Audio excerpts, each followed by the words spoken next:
चलिए स्टार्ट करते हैं मैकेनिक्स के बारे में। मैकेनिक्स है क्या? Mechanics is that area of science concern with the behaviour of physical bodies when subjected to force और displacement and subsequent effects of the bodies on their environment. इसका मतलब क्या है कि बॉडीज़ जो हैं, जो ऑब्जेक्ट्स हैं, वो किस तरह से बिहेव करती हैं जब उन पे कोई फोर्स अप्लाई होती है या फिर डिस्प्लेसमेंट होता है उनका, ठीक है। तो वो किस तरह से बिहेव करती हैं। और दूसरा क्या है कि वो एनवायरनमेंट को किस तरह से इफ़ेक्ट करती हैं, ठीक है। तो ये सारा का सारा हम किस में पढ़ते हैं? मैकेनिक्स के अंदर। वेट और मास के बारे में देख लेते हैं। वेट और मास क्या होता है? Weight is a force exerted in a body by gravity. Gravity जो फोर्स लगाती है किसी बॉडी के ऊपर, that is known as weight. Mass क्या होता है? Mass represent the amount of matter in a particle in a particle और ऑब्जेक्ट।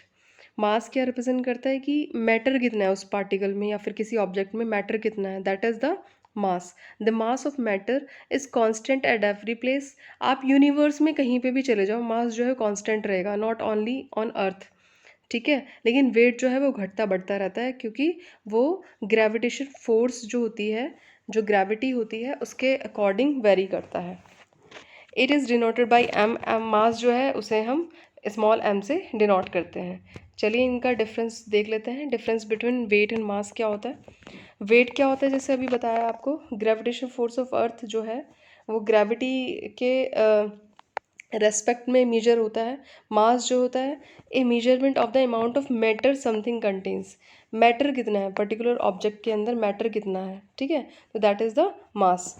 और वेट जो है एक वेक्टर क्वांटिटी है। वेक्टर क्यों हो गई? क्योंकि इसकी एक डायरेक्शन होती है। अब अर्थ जो है जो ग्रेविटेशन फोर्स लगाएगी वो डाउनवर्ड डायरेक्शन में लगाएगी, ठीक है। तो इसलिए क्या है, फोर्स जो है डाउनवर्ड डायरेक्शन में लगेगी, तो वेट क्या हो गया? एक वेक्टर क्वांटिटी हो गया। मास जो है वो स्केलर क्वांटिटी है, इसकी कोई डायरेक्शन नहीं होती। थर्ड पॉइंट क्या है? Weight varies according to places. Weight जो है प्लेसेस के अकॉर्डिंग वेरी करता है। जहाँ पे ज़्यादा ग्रेविटेशन फोर्स होगी वहाँ पे वेट ज़्यादा हो जाएगा, जहाँ पे कम होगी वहाँ पे कम हो जाएगा। जैसे फॉर एग्जांपल पोल्स जो होते हैं अर्थ पे, वहाँ पे वेट ज़्यादा रहता है क्योंकि gravity as compare to equator ज़्यादा रहती है पोल्स पे। और इक्वेटर पे क्या होता है कि ग्रेविटी थोड़ी कम होती है इन रेस्पेक्ट टू पोल्स, तो यहाँ पे वेट जो है वो कम हो जाता है। और मास जो है वो हर प्लेसेस पे, किसी भी प्लेस पे आप चले जाएंगे तो कांस्टेंट रहेगा। वेट की जो यूनिट है दैट इज़ न्यूटन, और मास की जो यूनिट है इज़ ग्राम और किलोग्राम। नेक्स्ट देखते हैं हम डिस्टेंस एंड डिस्प्लेसमेंट में, मतलब कि डिफरेंस देख लेते हैं। In daily language distance and displacement are used in the same sense, but in physics both have a different meaning. Distance और डिस्प्लेसमेंट तो मतलब डेली लैंग्वेज में हम सेम ही उसमें रेस्पेक्ट में यूज़ करते हैं, लेकिन दोनों डिफरेंट होते हैं, ठीक है। The length of a specific path travel between two points by an object is distance. एक स्पेसिफिक पाथ जो मेजर कर जो ट्रैवल करा किसी ऑब्जेक्ट ने दो पॉइंट्स के बीच का, that is known as distance. मतलब उसने टोटल कितना कवर करा, दैट इज़ द डिस्टेंस। उसने कितनी लेंथ कवर करी, दैट इज़ डिस्टेंस। लेकिन डिस्प्लेसमेंट क्या होता है? ये शॉर्टेस्ट डिस्टेंस होती है दो पॉइंट्स के बीच में, इनिशियल और फाइनल पोजीशन के बीच में, ये शॉर्टेस्ट डिस्टेंस है, ठीक है। तो travel distance has only magnitude. तो इसलिए क्या होता है, जो डिस्टेंस ट्रैवल होती है उसकी सिर्फ मैग्नीट्यूड होता है, मीन्स कोई नंबर होता है कि इतने किलोमीटर ट्रैवल करा है या इतने किलोमीटर ट्रैवल करा है। लेकिन डिस्प्लेसमेंट में क्या होता है, मैग्नीट्यूड भी होता है और डायरेक्शन भी होता है। It is clear that distance is scalar quantity. तो इसका मतलब क्या है, डिस्टेंस जो है एक स्केलर क्वांटिटी है और डिस्प्लेसमेंट क्या है, एक वेक्टर क्वांटिटी है। तो travel distance by an object is not zero. Travel distance जो होती है, ऑब्जेक्ट जो ट्रैवल करता है वो कभी भी ज़ीरो नहीं हो सकता, लेकिन फाइनल डिस्प्लेसमेंट जो होता है वो ज़ीरो हो सकता है। Displacement of an object will be zero when the moving object comes two is initial point. Displacement कब ज़ीरो हो सकता है? जब जो मूविंग ऑब्जेक्ट है वो अपने इनिशियल पॉइंट पे आ जाए। फॉर एग्जांपल एक एग्जांपल देख लेते हैं, ठीक है। जैसे कि ये पॉइंट ए है और ये पॉइंट बी है, ठीक है। कोई ऑब्जेक्ट, कोई बॉडी जो है यहाँ से स्टार्ट करती है मूव करना और यहाँ पे पहुँच जाती है। सपोज़ करो ये 500 किलोमीटर डिस्टेंस है इन दोनों पॉइंट्स के बीच में। तो उसने कितनी डिस्टेंस ट्रैवल करी है? उसने 500 किलोमीटर जो है डिस्टेंस ट्रैवल कर ली है, ठीक है, और डिस्प्लेसमेंट भी कितना हो गया, 500 किलोमीटर हो गया, क्योंकि इनिशियल पॉइंट ए और फाइनल पॉइंट बी के बीच में कितनी टोटल डिस्टेंस है, दैट इज़ 500, है ना। तो डिस्टेंस भी यहाँ पे क्या हो गया, 500 हो गया, और डिस्प्लेसमेंट भी कितना हो गया, 500 किलोमीटर हो गया। अब वो बॉडी जो है वापस बी से ए पे वापस लौट आती है, ठीक है। तो यहाँ पे उसने 500 किलोमीटर और कवर करा, तो टोटल डिस्टेंस उसने कितनी ट्रैवल करी उस ऑब्जेक्ट ने, उसने डिस्टेंस ट्रैवल करी 500 प्लस 500, ठीक है। तो कितनी होगी, 1000 किलोमीटर उसने डिस्टेंस जो है टोटल ट्रैवल कर ली। लेकिन यहाँ पे अगर हम इस केस में डिस्प्लेसमेंट की बात कर रहे हैं तो डिस्प्लेसमेंट कितना हो जाएगा, 0, क्योंकि उसकी इनिशियल पोजीशन क्या थी, ए थी, और फाइनल पोजीशन क्या है, घूम फिर के कहाँ पे आ गया, वो ए पे आ गया। तो डिस्प्लेसमेंट कितना हो गया, 0 हो गया। तो इसलिए क्या हो गया, जो डिस्प्लेसमेंट क्या हुआ है, मतलब कि इनिशियल और फाइनल पोजीशन के बीच में कितनी स्पेस कितना रह गया, 0 स्पेस है, तो इसलिए क्या हो गया, डिस्प्लेसमेंट क्या होगी, 0 होगी। तो ये डिफरेंस है दोनों में, डिस्टेंस और डिस्प्लेसमेंट में। इसलिए डिस्टेंस क्या है, एक स्केलर क्वांटिटी है, क्योंकि इसमें मैग्नीट्यूड होता है, डायरेक्शन नहीं होती। और डिस्प्लेसमेंट जो है वो वेक्टर क्वांटिटी है, इसमें मैग्नीट्यूड भी होता है और डायरेक्शन भी होती है। चलिए नेक्स्ट देखते हैं, speed and velocity. Speed is the distance travelled by per unit of time. Speed क्या होता है, डिस्टेंस ट्रेवल होती है per unit of time. Speed is equal to distance travel distance upon time taken. It is a scalar quantity. अब यहाँ पे distance की बात हो रही है तो ऑब्वियसली क्या होता है, स्केलर क्वांटिटी है, और इसकी एसआई यूनिट क्या है, मीटर पर सेकंड है। वेलोसिटी क्या है वहीं पे, एक ये क्या है, वेलोसिटी क्या है, velocity is the distance travelled bye an object per unit time in particular direction. Particular direction में डिस्टेंस की बात हो रही है, तो उसका मतलब क्या हो गया, डिस्प्लेसमेंट की बात हो रही है। तो velocity is the displacement upon time taken. तो वेलोसिटी क्या होगी, एक वेक्टर क्वांटिटी हो गई है। वेलोसिटी क्या होती है, वेक्टर क्वांटिटी है। चलिए नेक्स्ट देखते हैं। The difference between speed and velocity is that speed has the only magnitude without any specific direction, while velocity has both magnitude and direction. Speed is scalar and velocity is a vector quantity. Acceleration देखते हैं, acceleration क्या होता है, acceleration is the rate of change of velocity, मतलब कि velocity में कितना change हो रहा है अपॉन टाइम टेकन। तो acceleration is the final velocity up minus initial velocity upon time taken. तो acceleration is the v minus u upon t. v is the final velocity and u is the initial velocity upon time taken. चलिए next देखते हैं, Newton's के laws देख लेते हैं। Newton's law of motion are three physical laws that together laid the foundation of classical mechanics. They describe the relationship between a body and the forces acting upon it, and its motion is response to those forces. Newton's का first law क्या कहता है? Newton's first law states that every object will remain at rest or in uniform motion in straight line unless compelled to change its state by the action of an external force. कि जो भी कोई body है, अगर वो कोई object है, अगर वो रेस्ट में है या फिर वो मोशन कर रही है, मूव कर रही है, वो उसी पोजीशन में रहेगी। या तो वो रेस्ट में तो रेस्ट ही करती रहेगी, और मूव कर रही है तो मूवमेंट ही करती रहेगी, जब तक कि कोई बाहर से कोई एक्सटर्नल फोर्स उस ऑब्जेक्ट के ऊपर आके अप्लाई नहीं होता। इसे क्या कहते हैं, लॉ ऑफ इनर्शिया भी कहते हैं। Inertia is a tendency of matter. Inertia क्या है, एक मैटर की टेंडेंसी है, by which it continues in its existing state, अपनी एग्जिस्टिंग स्टेट में रहता है, रेस्ट की या फिर यूनिफॉर्म मोशन की, उसे हम क्या बोलते हैं, इनर्शिया बोलते हैं। ठीक है, तो इसे फर्स्ट लॉ ऑफ मोशन को लॉ ऑफ इनर्शिया भी बोलते हैं। The tendency of an object to resist changes in its state of motion varies with mass. Mass is that quantity which is solely depend upon the inertia of an object. The more inertia that an object has, the more mass that it has. तो मास जितना ज़्यादा रहेगा उतना ज़्यादा inertia ज़्यादा रहेगा उस object के अंदर।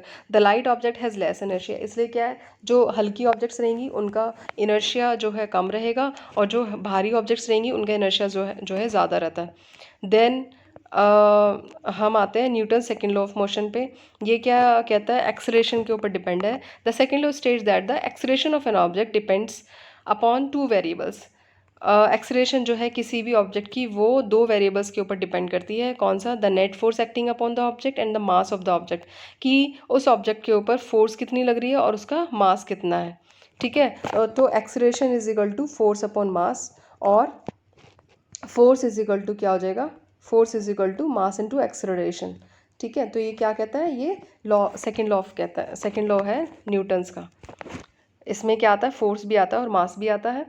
Acceleration is equal to force upon mass, और force is equal to mass into acceleration. Mass ज़्यादा होगा तो ऑब्वियसली फोर्स भी ज़्यादा होगी, और एक्सेलरेशन ज़्यादा होगा तो ऑब्वियसली फोर्स ज़्यादा होगी। ठीक है, तो Newton's third law of motion देखते हैं। For every action there is equal and opposite reaction. अगर आप किसी को चोट मारेंगे तो वो चोट आपको भी लगेगी। ठीक है, तो इसका मतलब ये है, थर्ड लॉ ऑफ क्या कहता है कि for every action there is equal and opposite reaction. The force imposed by the first object to other object is known as an action, while the force imposed by the second object on the first object is known as reaction. The size of the force on the first object equals the size of the force on the second object. Newton's third law of motion is also known as action reaction. Action reactions law से बोलते हैं। चलिए next देखते हैं momentum. Momentum क्या होता है? Momentum is a product of mass and velocity of an object. Mass into velocity को जब मल्टीप्लाई करते हैं तो क्या आता है? मोमेंटम आता है। Momentum is denoted by P. It is a vector quantity, क्योंकि वेलोसिटी जो है वेक्टर क्वांटिटी है, तो इसलिए मोमेंटम क्या हो गया? मोमेंटम भी वेक्टर क्वांटिटी हो गई। Possessing a magnitude and direction, its SI unit is kilogram metre per second. इसकी एसआई यूनिट क्या है? किलोग्राम मीटर पर सेकेंड है। नेक्स्ट देख लेते हैं वर्क। वर्क क्या है?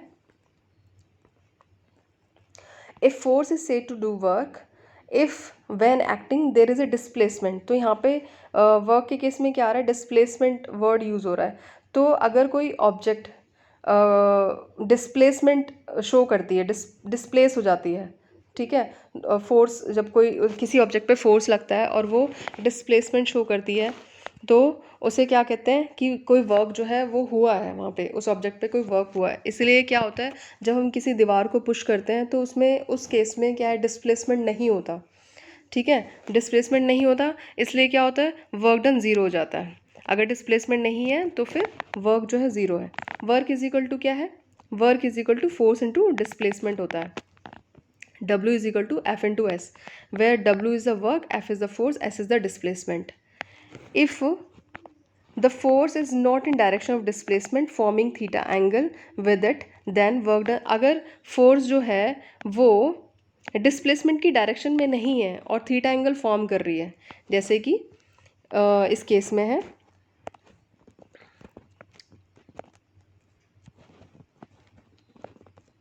यहाँ पे क्या है? यहाँ पे फोर्स जो है वो ऐसे अप्लाई हो रही है, सॉरी डिस्प्लेसमेंट जो है इस डायरेक्शन में अप्लाई हो रही है और फोर्स जो है इस डायरेक्शन में अप्लाई हो रही है। तो दोनों के बीच में क्या एंगल बन रहा है? थीटा एंगल बन रहा है। थीटा एंगल आ रहा है, तो यहाँ पे क्या हो जाएगा? वर्क इज इक्वल टू क्या हो जाएगा? F cos theta into S means displacement. तो यहाँ पे कॉस थीटा यूज़ होता है। ठीक है, तो अगर डिस्प्लेसमेंट इस डायरेक्शन में है, ठीक है, और फोर्स जो है यहाँ पे इस डायरेक्शन में लग रही है, ठीक है, तो यहाँ पे एंगल कितना बन रहा है? थीटा एंगल कितना बन रहा है? 90 डिग्री। और कॉस 90 डिग्री की वैल्यू कितनी होती है? कॉस थीटा की वैल्यू कितनी हो जाएगी यहाँ पे? कॉस 90 डिग्री कितना होता है? ज़ीरो। तो इसलिए यहाँ पे वर्क डन क्या हो जाएगा? ज़ीरो हो जाएगा, बिकॉज वर्क डन कितना होता है? W is equal to F cos theta into displacement. तो अगर डिस्प्लेसमेंट ज़ीरो है तब भी क्या हो जाएगा? तब भी वर्क डन ज़ीरो हो जाएगा। और अगर एंगल जो है वो 90 डिग्री है, मीन्स हम कॉस थीटा लेते हैं, कॉस 90 डिग्री क्या होता है? 90 डिग्री की वैल्यू क्या होती है? ज़ीरो होती है, इसलिए वर्क डन क्या हो जाएगा? ज़ीरो हो जाएगा। और इसी से रिलेटेड एक एग्जांपल है, जो सैटेलाइट्स होती हैं वो जब मूव करती हैं तो वो डिस्प्लेसमेंट के बीच में और फोर्स के बीच में जो एंगल बनता है उस केस में वो 90 डिग्री में रहता है। इसलिए सैटेलाइट जो वर्क डन करती हैं, हालांकि वो घूमती रहती हैं कंटिन्यूसली, लेकिन जो वर्क डन होता है वो क्या होता है? वो ज़ीरो होता है। और इसलिए क्या है? वर्क क्या है? एक स्केलर क्वांटिटी है। Work is a scalar quantity, its SI unit is joule. इसकी एसआई यूनिट जो है वो जूल होती है। 1 joule is defined as the amount of energy exerted when a force of 1 newton is applied over a displacement of 1 meter. 1 joule is equal to 1 Newton into 1 meter. चलिए आगे देखते हैं। यहाँ पे कुछ टर्म्स हैं, transformation of energy by apparatus ये दिखाया हुआ है। डायनामो क्या करते हैं, मोस्ट इंपॉर्टेंट है, डायनामो क्या करता है, conversion of mechanical energy into electrical energy, mechanical energy को इलेक्ट्रिकल एनर्जी में कन्वर्ट करता है। इलेक्ट्रिक मोटर क्या करती है, इसका अपोजिट करती है, इलेक्ट्रिक एनर्जी को मैकेनिकल एनर्जी में कन्वर्ट करती है। माइक्रोफोन क्या करता है, conversion of sound energy into electrical energy, sound energy को इलेक्ट्रिकल एनर्जी में कन्वर्ट करता है। लाउड स्पीकर इसका अपोजिट करता है, conversion of electric energy into sound energy, electric energy को साउंड एनर्जी में कन्वर्ट करता है। सोलर सेल क्या करती है, सोलर एनर्जी को इलेक्ट्रिक एनर्जी में कन्वर्ट करती है। ट्यूबलाइट क्या करती है, इलेक्ट्रिक एनर्जी को लाइट एनर्जी में कन्वर्ट करती है। इलेक्ट्रिक बल्ब क्या होता है, conversion of electric energy into heat energy and light energy, heat और लाइट एनर्जी में कन्वर्ट करता है। इलेक्ट्रिक सेल क्या करती है, ये केमिकल एनर्जी को कन्वर्ट करती है इलेक्ट्रिक एनर्जी में। कैंडल क्या करती है, केमिकल एनर्जी को लाइट और हीट एनर्जी में कन्वर्ट करती है। सितार क्या करता है, मैकेनिकल एनर्जी को कन्वर्ट करता है साउंड एनर्जी में। Mechanical energy means energy of movements, ठीक है, जो मस्कुलर एनर्जी होती है, जो आप काम जो वर्क कर रहे हैं उसके ऊपर, दैट इज मस्कुलर वर्क कर रहे हैं, that is the mechanical energy. During photosynthesis in green plant solar energy is converted into chemical energy. Photosynthesis जब होता है ग्रीन प्लांट्स में, तो उस केस में क्या होता है, सोलर एनर्जी जो है वो केमिकल एनर्जी में कन्वर्ट हो जाती है और स्टोर हो जाती है प्लांट्स के अंदर। नेक्स्ट देखते हैं पावर। पावर क्या है, rate of doing work is known as power, मतलब कि आप कितना ज़्यादा काम कर रहे हैं और कितना कम टाइम ले रहे हैं, तो वो इसका ये शो करेगा, ये रिप्रेजेंट करेगा कि you are much more powerful than the other person who is doing less work in more amount of time. ठीक है, तो पावर क्या होता है, रेट ऑफ डूइंग वर्क, आप कितनी तेज़ी से काम कर रहे हैं, that is your power. SI unit क्या होती है इसकी, it's SI unit is joule पर second, it is also called what, इसे वॉट भी बोलते हैं। Another unit of power is horse power, और एक हॉर्स पावर के अंदर कितने वॉट होते हैं, 746 वॉट होते हैं। नेक्स्ट चलते हैं हम एनर्जी। एनर्जी क्या होता है, is the capacity of doing work, मतलब कि कितनी देर तक आप काम कर सकते हैं, that is your energy.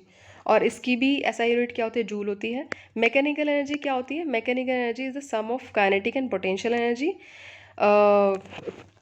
Kinetic और पोटेंशियल एनर्जी का सम टोटल होता है mechanical energy. The sum of potential and kinetic energy is called mechanical energy. और काइनेटिक एनर्जी क्या होती है, काइनेटिक एनर्जी जो मूवमेंट से आती है, दैट इज मीन्स मोशन से आती है जो energy, that is the kinetic energy. Kinetic energy का फॉर्मूला क्या होता है, हाफ ऑफ mv²। ठीक है, पोटेंशियल एनर्जी क्या होती है, पोटेंशियल एनर्जी होती है कि किसके अंदर कितनी पोटेंशियल है, जो उसकी पोजीशन से आती है। ठीक है, मींस हाइट, जैसे पोटेंशियल एनर्जी का फॉर्मूला क्या होता है, mgh, जो ऑब्जेक्ट जितनी हाइट पे रखी रहेगी उसकी पोटेंशियल एनर्जी उतनी ही ज़्यादा हो जाएगी। एग्जाम्पल क्या है इसका, जो वाटर स्टोरेज रहता है डैम्स में, है ना, टू जनरेट इलेक्ट्रिसिटी, तो उसमें क्या होता है, उसमें पोटेंशियल एनर्जी रहती है, वही पोटेंशियल एनर्जी किस में कन्वर्ट होती है, मैकेनिकल एनर्जी में, then it gets converted into electrical energy. Mechanical energy में कैसे मूवमेंट कराती है टर्बाइंस का। Then elastic potential energy, gravitational potential energy, electrical potential energy etcetera are different forms of potential energy. ये सारी पोटेंशियल एनर्जी के different forms हैं। चलिए अब इससे रिलेटेड क्वेश्चंस कर लेते हैं।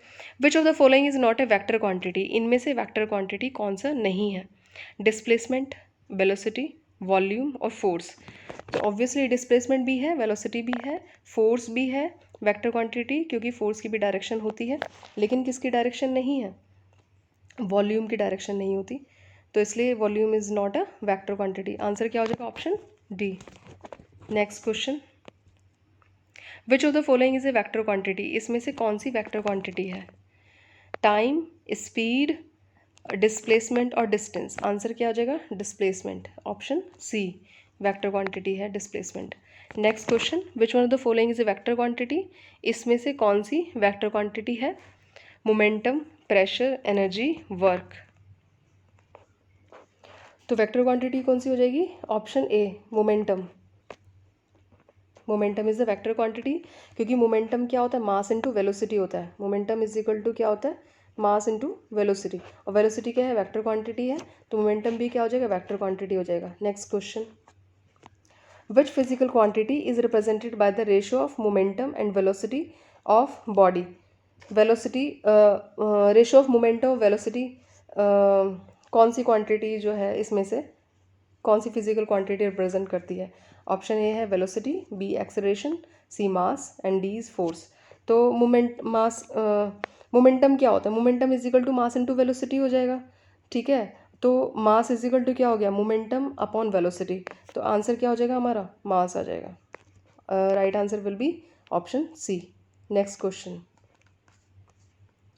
Force is the product of, force is equal, force किसका प्रोडक्ट होता है? मास इंटू वेलोसिटी का, मास इंटू एक्सलेरेशन का, वेट इंटू वेलोसिटी का, वेट इंटू एक्सलेरेशन का। तो फोर्स इज इक्वल टू क्या है? अभी आपको पढ़ाया था mass into acceleration, option B. Force is equal to mass into acceleration होता है। The energy of wind, wind में कौन सी एनर्जी रहती है? Only potential energy, only kinetic energy, electrical energy, potential and kinetic both. तो आंसर क्या हो जाएगा? काइनेटिक एनर्जी होती है। विंड के अंदर कौन सी एनर्जी होती है? काइनेटिक एनर्जी होती है, क्योंकि जो एनर्जी मोशन से आती है, मूवमेंट से आती है। तो विंड क्या करती है? मूव करती रहती है ना कंटिन्यूसली। तो विंड के अंदर कौन सी एनर्जी है? Kinetic energy. नेक्स्ट क्वेश्चन है, इन wind power which form of energy is converted into electrical energy. Wind power में कौन सी एनर्जी इलेक्ट्रिकल एनर्जी में कन्वर्ट होती है? ऑब्वियसली विंड के अंदर कौन सी एनर्जी रहती है? काइनेटिक एनर्जी रहती है, ऑप्शन ए। तो काइनेटिक एनर्जी किस में कन्वर्ट होती है? इलेक्ट्रिकल एनर्जी में कन्वर्ट होती है। नेक्स्ट क्वेश्चन, मैच करना है आपको लिस्ट 1 से लिस्ट 2 को मैच करना है। हीट टू इलेक्ट्रिक, ये एनर्जी कन्वर्जन्स है, और डिवाइसेस बताने हैं आपको कि कौन सा डिवाइस कन्वर्ट करता है। Heat to electric, electric to sound, mass to heat, chemical to heat and light. तो हीट टू इलेक्ट्रिसिटी, इलेक्ट्रिक कौन सा जो डिवाइस है वो कन्वर्ट करता है?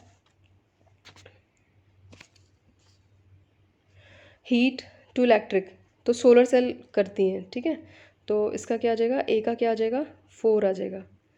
Heat to electric, electric to sound, electric energy को साउंड एनर्जी में कौन कन्वर्ट करता है?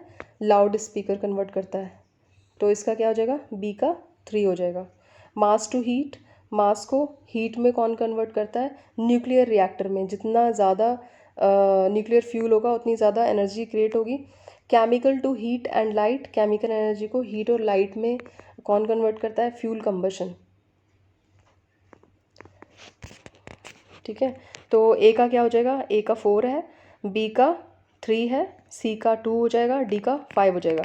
Next question, newton's first law of motion is known as, ये अभी आपको पढ़ाया था, gravity, law of inertia, law of conversion of momentum, vertical motion. तो क्या बोला जाता है? न्यूटन्स लॉ ऑफ मोशन को क्या बोला जाता है? फर्स्ट लॉ ऑफ मोशन को law of inertia, option B. Next question देखते हैं, as a train starts moving the head of passenger sitting inside leans backward because of inertia of rest, inertia of motion, movement of inertia, conservation of mass. ये किसकी वजह से होता है? कौन सा इनर्शिया रहता है? इनर्शिया ऑफ रेस्ट रहता है। मीन्स जो बॉडी रेस्ट में, वो रेस्ट में ही रहना चाहेगी अनटिल एंड अनलेस कोई एक्सटर्नल फोर्स आके अप्लाई ना हो वहाँ पे, ठीक है। तो कौन सा रहता है? इनर्शिया ऑफ रेस्ट रहता है। नेक्स्ट क्वेश्चन देखते हैं, it is difficult to walk on the ice than on the road. Ice पे मूव करना डिफ़िकल्ट होता है, वॉक करना डिफ़िकल्ट होता है देन ऑन द रोड। क्यों? Ice is harder than the road is harder than the ice does not offer any reaction when we push it with our foot, ice has less friction than the road. तो option क्या हो जाएगा इसका? Option D, क्योंकि ice के पास में friction कम रहता है एज़ कम्पेयर टू रोड, इसलिए हमें आइस पे चलने में प्रॉब्लम होती है। नेक्स्ट क्वेश्चन क्या है, consider the following statement and conclusions which can be drawn from it. आपको स्टेटमेंट दिया गया और कंक्लूजन दिया गया, आपको फाइंड करना है कौन सा वाला सही है। In starting a loaded cart one has to push harder than to keep it moving. Conclusion क्या है इसके? The weight of a moving object is less, the wheels tend to slip initially, there is less friction once the car starts moving, particle makes practice makes perfect, so the answer will be option C, क्योंकि एक बार cart move करना start कर दे तो फिर उसे उसका friction जो है वो कम हो जाता है, तो इसलिए इजी रहता है फिर कार्ट को आगे पुश करना। Next question is, A truck, A car, A motorcycle have equal kinetic energies.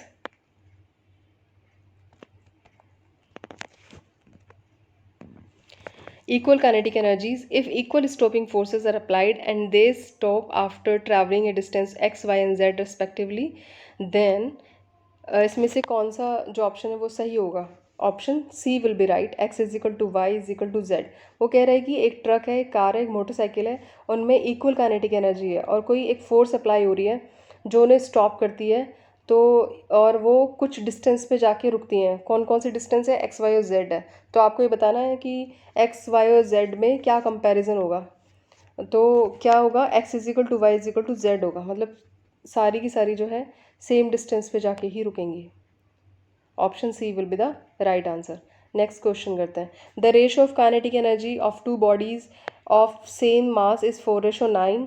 Kinetic energy का रेशियो कितना है? 4:9 है. The ratio of their velocities, उनकी वेलोसिटीज़ का रेशियो कितना हो जाएगा? कितना हो जाएगा?